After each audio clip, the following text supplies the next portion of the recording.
ಮುಂದಲೆಯ ಹಿಡಿದೆಳೆದು ಸಭೆಯಲ್ಲಿ ತಂದು, ಮುಂದಲೆಯ ಹಿಡಿದೆಳೆದು ಸಭೆಯಲ್ಲಿ ತಂದು, ಸೀರೆಯ ಸುನಿದಡೆ ಅವರಿರ ಮುಂದೆ ಮೌನದೊಳಿದ್ದರಲ್ಲದೆ ಪತಿಗಳು ಸುರಿದರೆ, ಅಂದು ನೀ ಹಿಂದಿಕ್ಕಿಕೊಂಡುದನು ಇಂದು ಮರೆದೈ, ಅಂದು ನೀ ಹಿಂದಿಕ್ಕಿಕೊಂಡುದನು ಇಂದು ಮರೆದೈ, ಸಂಧಿಗೋಸುಗ ಮುಂದುವರಿದೈ ಕೃಷ್ಣ.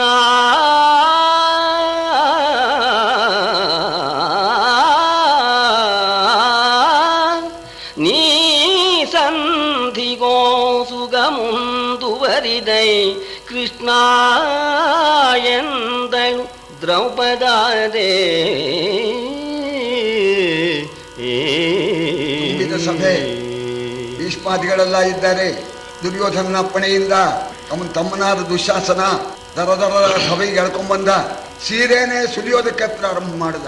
ಆಗಿದ್ರು ಈ 5 ಜನ ಸುರನರೋರಗರಲ್ಲಿ ಸರಿಯಲ್ಲದೆ ಇರ್ತಕ್ಕಂತಹ ಪರಾಕ್ರಮವುಳ್ಳ ಈ 5 ಜನ ಇದ್ರು. ಉಸಿರು ಬಿಡ್ಲಿಲ್ಲ. ನೀ ಮಾಡೋ ತಪ್ಪು ಅಂತ ಉಸಿರಲೇ ಇಲ್ಲ. ಭೀಷ್ಮಾದಿಗಳೆಲ್ಲ ಮಹಾನ್ ಭಾವರಿದ್ರು. ಯಾರು ಮಾತೇ ಆಡ್ಲಿಲ್ಲ. ಮಾನ ಹೋಗುತ್ತೆ, ಕೃಷ್ಣ ಕಾಪಾಡಪ್ಪ, ಭಗವಂತ ನನ್ನನ್ನು ಕಾಪಾಡೋ, ದ್ವಾರಕಾವಾಸಿ ಕೃಷ್ಣ ಅಂತ ಪ್ರಾರ್ಥನೆ ಮಾಡಿದಾಗ ಭಗವಂತ ಕರುಣೆಯಿಂದ ಅಕ್ಷಯ ವಸ್ತ್ರವನ್ನು ಕೊಟ್ಟು ನನ್ನ ಮಾನ ಸಂರಕ್ಷಣೆ ಮಾಡಿ ನನ್ನನ್ನು ಹಿಂದಕ್ಕೆ ಇಟ್ಕೊಂಡು ನನ್ನ ಮಾನ ಉಳಿಸಿದೆ. ಅರಣ್ಯವಾಸದಲ್ಲಿದ್ದಾಗ ಬಂದು ನಾನು ಮತ್ತೆ ಪ್ರಾರ್ಥನೆ ಮಾಡಿದಾಗ, ದ್ರೌಪದಿ ವನವಾಸ ಅಜ್ಞಾತವಾಸ ಕಡೀಲಿ, ಆಮೇಲೆ ನಿನ್ನ ಪ್ರತಿಜ್ಞೆಯಂತೆ ನಿನ್ನ ಮುಡಿ ಕಟ್ಟಿಸ್ತೇನೆ ಅಂತ ಹೇಳಿ ನೀನೇ ಆಶ್ವಾಸನೆಯನ್ನು ಕೂಡ ಕೊಟ್ಟೆ. ಇವತ್ತು ನೀನಾಗಿಯೇ ಸಂಧಿ ಮಾಡೋದಕ್ಕೆ ಮುಂದುವರಿತಾ ಇದೆಯಾ ಭಗವಂತ. ಅವತ್ತು ಬೆನ್ನಿಂದ ಹಾಕ್ಕೊಂಡೋನು, ಇವತ್ತು ನೀನು ನನ್ನನ್ನು ಕೈ ಬಿಟ್ಟ್ಯಾ ಕೃಷ್ಣ. ನೀನು ಕೈ ಬಿಟ್ಟ ಮೇಲೆ ನನಗಿನ್ಯಾರಿದ್ದಾರೋ ಭಗವಂತ ಅಂತ ಪ್ರಾರ್ಥನೆ ಮಾಡಿದ್ಲು. ಭಗವಂತನ ಕಡೆ ನೋಡಿದ್ಲು. ಕೃಷ್ಣ ನೋಡಿದ. ಏನ್ ಮಾಡ್ಕೊಂಡ್ ಬರ್ಬೇಕು ಅಂತ ಧರ್ಮರಾಜನ ಹತ್ರ ಕೇಳಿ ಸಿಗಾಕೊಂಡ್ಬಿಟ್ಟೆ. ನೀ ಹೇಳಿದಂತೆ ಮಾಡ್ಕೊಂಡು ಬರ್ತೀನಿ ಅಂತ ಬೇರೆ ಮಾತು ಕೊಟ್ಬಿಟ್ಟೆ, ಸಿಗಾಕೊಂಡ್ಬಿಟ್ಟೆ. ನಾ ಏನ್ ಮಾಡ್ಲಿ ಅಂತ ಕಣ್ಣಲ್ಲೇ ಸೂಚನೆ ಕೊಟ್ಟ. ನಾನು ಸಂಧಿಗಾಗಿ ಮುಂದುವರಿತಾ ಇಲ್ಲ, ಇವರಿಂದ ಮುಂದುವರಿತಾ ಇದ್ದೇನೆ ಅಂತ ಇಷ್ಟು ಸೂಗ್ಯ ಮಾಡಿದ ಕೃಷ್ಣ. ಸರಿ, ಭಗವಂತ ಕೈ ಬಿಟ್ಟಿಲ್ಲ ಅಂತ ಆದ್ಮೇಲೆ ಇವರು ಕೈ ಬಿಟ್ರೇನು ನೋಡಿ. ಮಹಾಕ್ಷಾತ್ರ ರಮಣಿ ಅವಾಗ ಹೇಳ್ತಾ ಇದ್ದಾಳೆ, ಭಗವಂತ ಕೈ ಬಿಟ್ಟಿಲ್ಲ ಅಂತ ಅಂದ್ಮೇಲೆ ನನಗೇನು ಭಯವಿಲ್ಲ ಅಂತ ಹೇಳಿ ಈಗ ಕೋಪದಿಂದ ಹೇಳ್ತಾ ಇದ್ದಾಳೆ. ತನಯರೈವರು ವೀರ ಸಖದೇವನು ಘಟೋತ್ಕಚನು, ಈ ಸುಭದ್ರಾತನಯನು ಎಮ್ಮಯ ತಂದೆ ಮೂರಕ್ಷೋಹಿಣಿಯ ಸೇನೆ ಇನಿ ಬರೇ ಕಾದುವರು. ದುಶ್ಯಾಸನನ ರಕುತವ ಕುಡಿದು ಕುರುಕುಲವನವ ಸುರುವರು. ನಿಮ್ಮ ಹಂಗೇಕೆ ನಿಮ್ಮ ಹಂಗೇಕೆಂದಳಿಂದು ಮುಖಿ ಕೈ ಬಿಟ್ಟಿಲ್ಲ ಅಂತ ನೋಣ ಧೈರ್ಯ ಬಂತು. ನಿಮ್ಮ ಹಂಗು ಬೇಕಾಗಿಲ್ಲ. ಕೌರವನ ಹತ್ರ ಸಂಧಾನ ಮಾಡ್ಕೊಳ್ಳಿ ನೀವು. ನಿಮ್ಮ ಹಂಗಿಗೆ ನಾನು ಒಳಪಡ್ತಕ್ಕವಳಲ್ಲ. ಹೊಟ್ಟೆಯಲ್ಲಿ ಹುಟ್ಟಿದ್ದಾರೆ 5 ಜನ ವೀರ ಮಕ್ಕಳು. ನಮ್ಮ ಅಭಿಮನ್ಯು ಇದ್ದಾನೆ, ನಮ್ಮ ಘಟೋತ್ಕಜ ಇದ್ದಾನೆ, ಹಾಗೂ ಪತಿಯಾಗಿರ್ತಕ್ಕಂತಹ ಸಹದೇವ, ನಮ್ಮ ತಂದೆಯಾದ ದ್ರುಪದ ಮಹಾರಾಜ, 3 ಅಕ್ಷೋಹಿಣಿ ಸೈನ್ಯ ಇವರ ಯುದ್ಧ ಮಾಡ್ತಾರೆ. ಕೌರವ ಕುಲವನ್ನ ಸುಟ್ಟು ಭಸ್ಮ ಮಾಡ್ತಾರೆ. ದುಶ್ಯಾಸನನ ರಕ್ತವನ್ನ ಸೂರೆಗೊಂಡು ಬಿಡ್ತಾರೆ. ಆ ದುಶ್ಯಾಸನ ರಕ್ತದಿಂದ ನನ್ನ ಮುಡಿಯನ್ನು ಕೂಡ ಕಟ್ಟಿಸ್ತಾರೆ. ನೀವು ಹಂಗೆ ತೊರೆದು ಬಿಟ್ಟಿದ್ದೀನಿ ಇಲ್ಲೂ. ಆ ಸಂಕಟದಿಂದ ಪತಿವ್ರತೆಯಾಗಿರ್ತಕ್ಕಂತಹ ದ್ರೌಪದಿ ಪತಿಗಳನ್ನ ನೀವು ಹಂಗ್ ಬೇಕಾಗಿಲ್ಲ ಅಂತ ಹೇಳ್ತಕ್ಕ ಪ್ರಸಂಗ ಬಂತಲ್ಲ ಅಂತ ಸಾಧ್ಯ ನೊಂದು ಕಣ್ಣಲ್ಲಿ ನೀರು ಸುಗಿಸ್ತಾ ಇದ್ದಾಳೆ. ಸಂಕಟದಿಂದ ನಿಟ್ಟುಸಿರು ಬಿಡ್ತಾ ಇದ್ದಾಳೆ. ಯಾವಾಗಲೂ ಕೂಡ ಈ ಗಾಳಿ ಬೀಸಿದ್ರೆ ಬೆಂಕಿ ಹತ್ಕೊಳ್ಳೋದು ಸ್ವಭಾವ. ಆ ಧರ್ಮರಾಜನ ಸಾನ್ನಿಧ್ಯವೆಂಬತಕ್ಕಂಥ ಬೂದಿ ಮುಚ್ಕೊಂಡ್ಬಿಟ್ಟಿತ್ತು. ಭೀಮನ ಕೋಪ ಎಂಬತಕ್ಕಂಥ ಬೆಂಕಿಗೆ ಆ ಕಡೆ ನೋಡ್ಲೂ ಇಲ್ಲ. ಅವ ನೋಡ್ತಾ ಇರಲಿಲ್ಲ. ಧರ್ಮರಾಜನ ಕಡೆನೇ ದೃಷ್ಟಿ ಇದ್ದ. ಯಾವಾಗ ನಿಮ್ಮ ಹಂಗು ಬೇಕಾಗಿಲ್ಲ ಅಂತ ನಿಟ್ಟುಸಿರು ಬಿಟ್ಲೋ ನೋಡ್ಬಿಟ್ಟ ಆ ಕಡೆ. ನೋಡಿದ ಮಾತ್ರಕ್ಕೇನೆ ಪರಸತಿಯ ಬಿಸು ಸುಯಿಲ ಗಾಳಿಯೊಳುರಿ ಛಡಾಲಿಸೆ ರೋಷಮಯ ದುಬ್ಬರದೊಳೌರೊತ್ತಿದನು ಹಿಡಿದನು ಕತಿಯನಗಿದರುಣು ತರುಣಿ ಸೈರಿಸು ಸೈರಿಸು ಇನ್ನೀ ಸುರಿವ ಕಂಬನಿಗಳಿಗೆ ಶತಸಾವಿರ ಮಡಿಯ ಕಂಬನಿಯ ಸುರಿಸುವೆ ಹಾಗೆಯ ಕೆಂಡಿರಲಿ ವರಸತಿ ಸಾಧ್ವಿಯಾಗಿರ್ತಕ್ಕ ಪತಿವ್ರತೆಯಾದ ದ್ರೌಪದಿಯ ನಿಟ್ಟಿಸುರೆಂಬತಕ್ಕಂಥ ಗಾಳಿ ಬೀಸಿಬಿಟ್ಟು ಭೀಮನ ಹೃದಯದಲ್ಲಿರ್ತಕ್ಕಂಥ ಆ ಕೋಪವೆಂಬತಕ್ಕಂಥ ಅಗ್ನಿ ಬೊಗ್ಗನೆ ಹತ್ಕೊಂಡು ಬಿಡ್ತಂತೆ. ಕಟಕಟ ಕಟಕಟ ಹಲ್ಲು ಕಡಿದು ಬಿಟ್ಟ, ದವಡೆ ಕಚ್ಕೊಂಡ್ಬಿಟ್ಟು ಸಮಸ್ತ ಕೌರವರನ್ನು ಕೂಡ ಮನಸ್ಸಿನಲ್ಲೇನೆ ಹಿಂಡಿ ಹಾಕಿಬಿಟ್ಟು, ದ್ರೌಪದಿ ಸೈರಿಸ್ಕೋ, ದ್ರೌಪದಿ ನಿನ್ನ ಕಣ್ಣಿನಲ್ಲಿ ಈಗ ಏನ್ ನೀರು ಸುರಿತಾ ಇದೆಯೋ ಇದು 1ಕ್ಕೆ 10ರಷ್ಟು, 10ಕ್ಕೆ 100ರಷ್ಟು, 100ಕ್ಕೆ 1000ರಷ್ಟು ಆ ಕೌರವರ ಪತ್ನಿಯರ ಕಣ್ಣಿನಲ್ಲಿ ನೀರನ್ನು ಸುರಿಸ್ತೇನೆ. ಚಂಚದ್ಭುಜದ್ಭ್ರಮಿತ ಚಂಡ ಗದಾಧಿಘಾತ ಸಂಚೂರ್ಣಿತೋರು ಯುಗಲಸ್ಯ ಸುಯೋಧನಸ್ಯ ಸ್ತ್ಯಾನಾವಬದ್ಧ ಘನಶೋಣಿತ ಶೋಣಪಾಣಿ ಉತ್ತಮ ಸಹಿಷ್ಯತಿ ಕಚಾಂಸ್ತವ ದೇವಿ ಭೀಮಃ. ನೋಡು ಪ್ರತಿಜ್ಞೆ, ವೇಗದಿಂದ ಗದೆಯನ್ನು ತಿರುಗಿಸಿ ಸಮರಾಂಗಣದಲ್ಲಿ ತೊಡೆ ಮುರಿದು ಹಾಕ್ಬಿಡ್ತೇನೆ. ದುರ್ಯೋಧನ ತೊಡೆಯನ್ನ ಮುರಿದು ಹಾಕಿ ಆ ತೊಡೆಯಿಂದ ಬರ್ತಕ್ಕಂಥ ಹೆಪ್ಪು ಕಟ್ಟಿದ ರಕ್ತದಿಂದ ಹರಿದಿರ್ತಕ್ಕ ಕೆಂಪಾದ ಕೈಯಿಂದ ಅವನ ಕರಳನ್ನ ಮೂಡಿಸ್ಬಿಟ್ಟು ನಿನ್ನ ಕೇಶಪಾಶಗಳನ್ನ ಕಟ್ಟಿಸ್ತೇನೆ ಅಂತ ಹೇಳ್ತಕ್ಕಂಥವನು. ಆವೇಶ ಹೆಚ್ಚಾಯ್ತು. ಕೃಷ್ಣನ ಹತ್ರ ಕೂತಿದ್ದ ಧರ್ಮರಾಜನ ಹತ್ರ ಈ ಮಾತು ಹೇಳ್ತಾ ಹೇಳ್ತಾ ಕೋಪ ಹೆಚ್ಚಾಗ್ಬಿಡ್ತು. ಹಾರ್ಬಿಟ್ಟ, ದ್ರೌಪದಿ ಹತ್ರ ಹಾರಿಬಿಟ್ಟು ಎಡಗೈಯಿಂದ ಇದೇ ಮುಡಿ ತಾನೇ ಕಟ್ಟಿಸ್ಬೇಕಾದ್ದು, ನಾ ಕಟ್ಟಿಸ್ತೇನೆ ಅಂತ ಎಡಗೈಯಿಂದ ಅವಳ ಮುಡಿಯನ್ನ ತಡವರಿಸ್ತಾ ಬಲಗೈಯಿಂದ ಮೀಸೆ ತಿರುಗುತ್ತಾ ಇದ್ದಾನೆ. ಉರಿ ಹೋಗುವ ಮೀಸೆಗಳ ಬೆರಳಲಿ ಮುರುಹಿ ವಾಮದ ಕರದಿ ತರುಣಿಯ ಕುರುಳ ಸಂತೈಸಿದನು. ಕಿಡಿ ಕಿಡಿಯೋಗಿ ಖಾದಿಯನಿ ನರಕ ಮರ್ದನ ಕೇಳೋ ಕೌರವನರಿಗಳಿದಿರೆ ಕೀಳುವೆನು ಕುಲಗಿರಿಗಳನ್ನು ತೊರೆವೆನು ಕೃತಾಂತನ ಬಾಲದ ಕರವ. ಉರಿ ಹೊರಡ್ತಾ ಇದೆಯಂತೆ ಬಾಯಿಂದ, ಬಲಗೈಯಿಂದ ಮೀಸೆಯನ್ನು ತಿರುಗುತ್ತಾ ಇದ್ದಾನೆ, ಎಡಗೈಯಿಂದ ಅವಳ ಮುಡಿಯನ್ನ ಸಮಾಧಾನ ಸವರ್ತಾ ಇದ್ದಾನೆ. ಕೃಷ್ಣನ ಕಡೆ ತಿರುಗಿಬಿಟ್ಟು ನರಕ ಮರ್ತನ, ನರಕಾಸುರನನ್ನ ಮರ್ತನ ಮಾಡಿರ್ತಕ್ಕ ಕೃಷ್ಣ, ನನ್ನ ಮಾತು ಕೇಳು, ಕುಲ ಪರ್ವತಗಳನ್ನ ಕಿತ್ತು ಒಗೆದು ಬಿಡ್ತೀನಿ. ಏನೋ ಅರ್ಥವೇ ಇಲ್ಲ. ಪರ್ವತನ ಕಿತ್ತು ಒಗೆದು ಬಿಡ್ತೇನೆ, ಯಮನ ಹಣೆಯಲ್ಲಿರ್ತಕ್ಕಂಥ ಅಕ್ಷರವನ್ನ ಒಳಿಸಿ ಬಿಡ್ತೀನಿ ಅಂತಂದಾಗ ಕೃಷ್ಣ ಖುಷಿ ಆಯ್ತು ಅವನಿಗೆ. ಆದ್ರೂ ತೋರಿಸ್ಕೊಂಡಿಲ್ಲ. ಏನಪ್ಪ ಭೀಮ, ಏನು ಅರ್ಥ?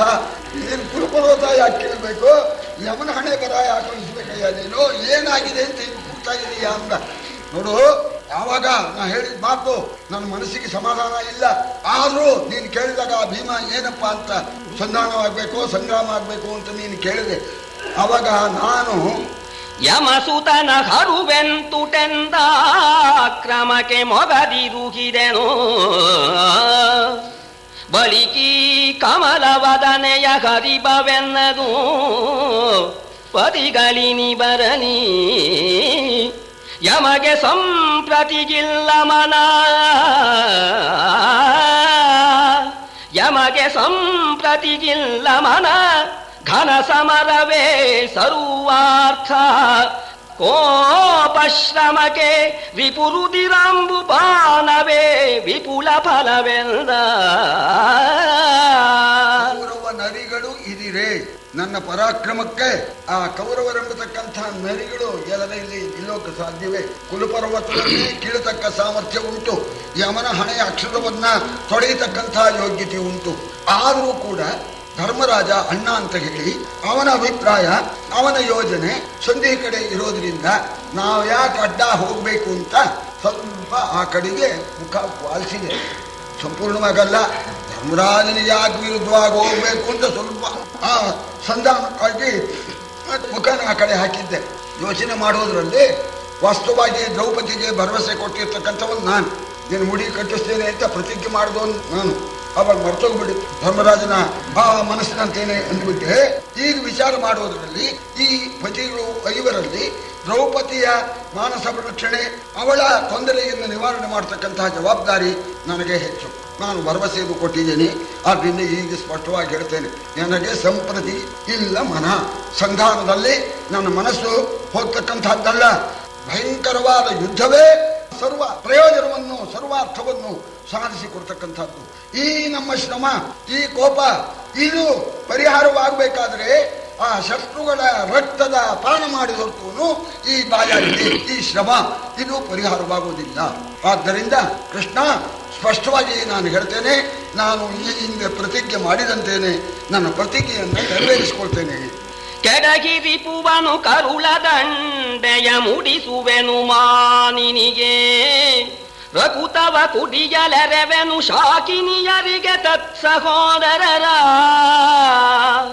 ನಡೆದು ಸಂಧಿಯ ಮಾಡಿ ಮುರರಿಪು ಕೊಡಿಸು ಸಾಕೈದೂರನಿವರಿಗೆ, ತಡೆಯದ ನೆರರೂರ ಕೊಂಬೆನು ಕೌರವೇಂದ್ರನಲಿ. ತಡೆಯದ ನೆರರೂರ ಕೊಂಬೆನು ಕೌರವೇಂದ್ರನಲಿ. ನಾನು ಮಾಡಿದ ಪ್ರತಿಜ್ಞೆಯಂತೆಯೇ ರಣಾಂಗಣದಲ್ಲಿ ದುಶ್ಯಾಸನನ್ನ ಕೆಡಕೊಂಡ್ಬಿಟ್ಟು ಅವನ ಎದೆಯನ್ನ ಬಗೆದು ಅವನ ಕರುಳ ದಂಡೆಯನ್ನ ಮುಡಿಸಿಬಿಟ್ಟು ಈ ಮಾನಿನಿಯ ಮುಡಿಯನ್ನ ನಾನು ಕಟ್ಟಿಸ್ತೇನೆ. ಹಾಗೂ ಆ 100 ಜನ ಕೌರವರಿದ್ದಾರಲ್ಲ ಅವರನ್ನು ಸಂಹಾರ ಮಾಡಿ ಅವರ ರಕ್ತವನ್ನು ಕುಡಿಯೋದಕ್ಕೋಸ್ಕರವಾಗಿ ಆ ಶಾಕಿನಿ ಡಾಕಿನಿಗೆ ಏರಿಸಿ ಬಿಡ್ತೇನೆ. ಪಾನ ಮಾಡಿ ರಕ್ತಪಾನ ಮಾಡಿ ಅಂತ ಹೇಳಿ ಏರಿಸಿ ಬಿಡ್ತೇನೆ ರಕ್ತವನ್ನ. ಆ ಕೌರವನ್ನ ಮಾಡಿದಂತಹ ಪ್ರತಿಜ್ಞೆಯಂತೇನೆ ನಾನು ಕೌರವನ 2 ಊರುಗಳನ್ನ ಮುರಿದಾಕ್ತೇನೆ, 2 ಊರುಗಳನ್ನ ತೆಗೆದುಕೊಳ್ತೇನೆ. ನೀನು 5 ಊರು ಕೊಡಬೇಕು ಅಂತ ಹೇಳಿದಾರಲ್ಲ ಅವರಿಗೆ ಕೊಡು. ಈ ನಮ್ಮ 4 ಜನ ಅಣ್ಣತಮ್ಮಂದರಿಗೆ 5 ಊರುಗಳನ್ನು ಕೊಡು.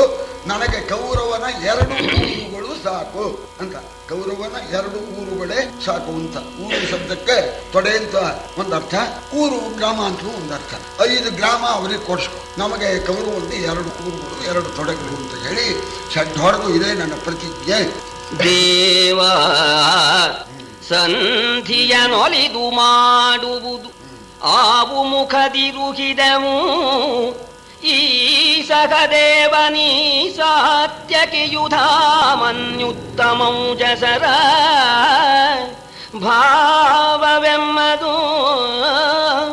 ಬಳಿಕಲರ್ಜುನ ದೇವ ಧರ್ಮ ಜನ ಕುಲರೆಂಬುದ ನಾವು ಮಿಸುಕುವರಲ್ಲ. ಅರ್ಜುನ ದೇವ ಧರ್ಮ ಜನ ಕುಲರೆಂಬುದನು ಆವು ಮಿಸುಕುವರಲ್ಲ. ಚಿತ್ತೈದೆಂದನ ಭೀಮ.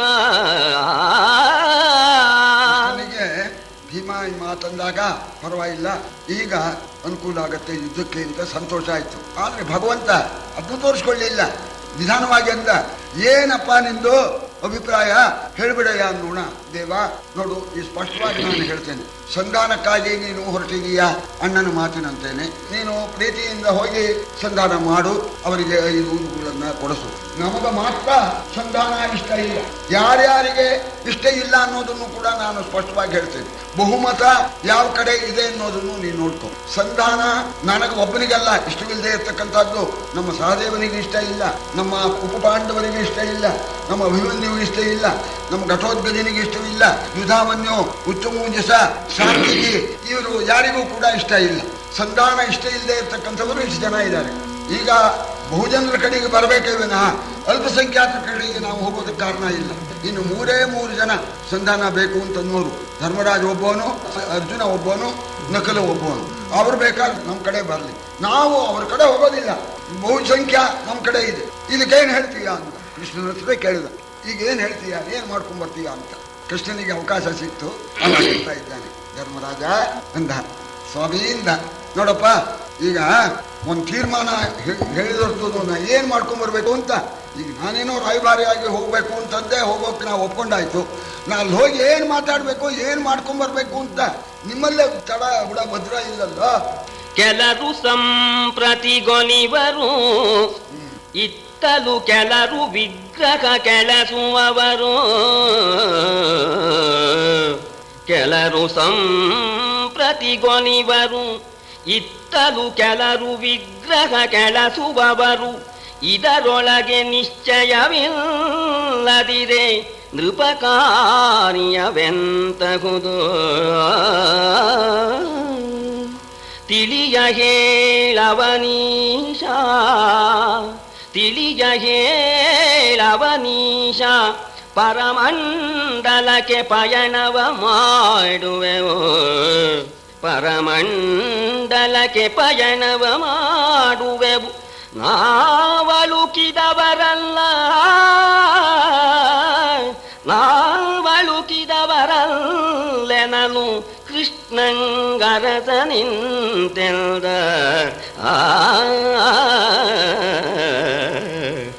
ರಾಜಕಾರ್ಯ ಒಂದು ನಿಶ್ಚಿತಾರ್ಥವಾಗಿರಬೇಕಾದ್ರು ರಾಜಕಾರ್ಯದಲ್ಲಿ ಇದಂ ಇತ್ತಂ ಅಂತ ಒಂದು ತೀರ್ಮಾನ ಬರಬೇಕು.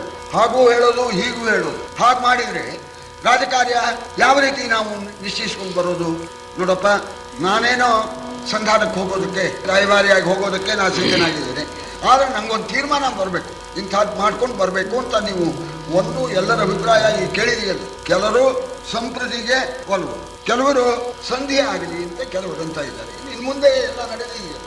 ಇನ್ನು ಕೆಲವರು ಸಂಪ್ರತಿ ಕೂಡದು ಸಂಗ್ರಾಮವೇ ಬೇಕು ಅಂತ ಕೆಲವರು, ಇನ್ನು ಕೆಲವರು ಅವಾಗ ಹೇಳಿದ್ದಲ್ಲ ಹಾಗೇನೋ ಸಂಪ್ರತಿ ಇದ್ದಂತೆ ಈಗ ಅದು ಇಷ್ಟ ಇಲ್ಲ ಅಂತ ಹೇಳೋರು ಕೆಲವರು. ಹೀಗಾದ್ರೆ ಏಕಾಭಿಪ್ರಾಯ ಬರದೇ ಇದ್ರೆ ರಾಜಕಾರ್ಯ ಹೇಗಪ್ಪ ಮಾಡ್ಕೊಂಡು ಬರೋದು?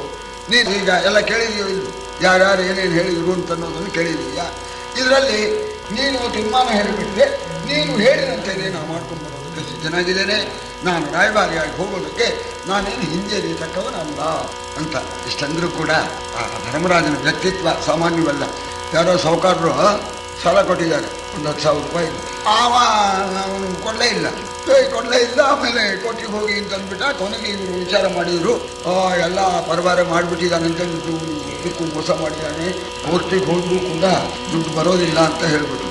ಆವಾಗ ಹೋದ್ರು ಹೋಗ್ಲಿ, ಬಡ್ಡಿಗೆ ಹೋಗ್ಲಿ, ಎಲ್ಲ ಹೋಗ್ಲಿ, ಅರ್ಧ ಕೊಟ್ಬಿಟ್ರೆ ಸಾಕು, 10,000ದಲ್ಲಿ 5,000 ಬಂದರೆ ಸಾಕು, ಗಂಟೆ ಮುಳುಗೋಗ್ಬಿಡುತ್ತಲ್ಲ ಅಂತಂದ್ರು ಸಾಹುಕಾರರು. ಸರಿ, ಆವಾಗ ಮಧ್ಯಸ್ಥರು ಆಗಲಿ 5,000 ರೂಪಾಯಿ ಕೊಡಿಸ್ಬಿಡ್ತೇವೆ ಸ್ವಾಮಿ, ಖುಲಾಸೆ ಮಾಡಿಬಿಡಿ ಅಂತಂದ್ರು. ಇಷ್ಟೆಲ್ಲ ತೀರ್ಮಾನ ಆದ್ಮೇಲೆ ಇನ್ಯಾರೋ ಬಂದರು ಸಾಹುಕಾರ ಹತ್ರ. ಎಲ್ಲ ಮೋಸ, ಅವನು ದುಡ್ಡು ತಿಂತಾನೆ, ಮಧ್ಯಸ್ಥ ದುಡ್ಡು ತಿನ್ನೋದಕ್ಕೆ ಸಿದ್ಧವಾಗಿ ಈಗೆಲ್ಲ ಮಾಡಿದ್ದಾನೆ. ಅವನಿಗೆ ಧಾಡೆ, ನಿಮ್ಮ ಕೋರ್ಟ್ ಖರ್ಚು, ನಿಮ್ಮ ಬಡ್ಡಿ ಎಲ್ಲ ಬರುತ್ರೆ ಲಕ್ಷಾಂತರ ರೂಪಾಯಿ ಆಸ್ತಿ ಇದೆ ಅಂತ ಇನ್ನೊಬ್ರು ಬಂದು ಹೇಳಿದಾಗ ಸಾಹುಕಾರ 5,000 ಒಪ್ಕೊಳ್ತಾನೇನೋ, ಗಂಟು ಕಳ್ಕೊಳ್ತೇನೇನೋ ಆಗೋಲ್ಲ ಅಂದ್ಬಿಡ್ತಾನೆ. ಧರ್ಮರಾಜ ಅಂತ ಸಾಹುಕಾರಲ್ಲ. ಒಂದೇ ಮಾತು ಹೇಳಿದ, ಭಗವಂತ ಮಾತು ಒಂದು,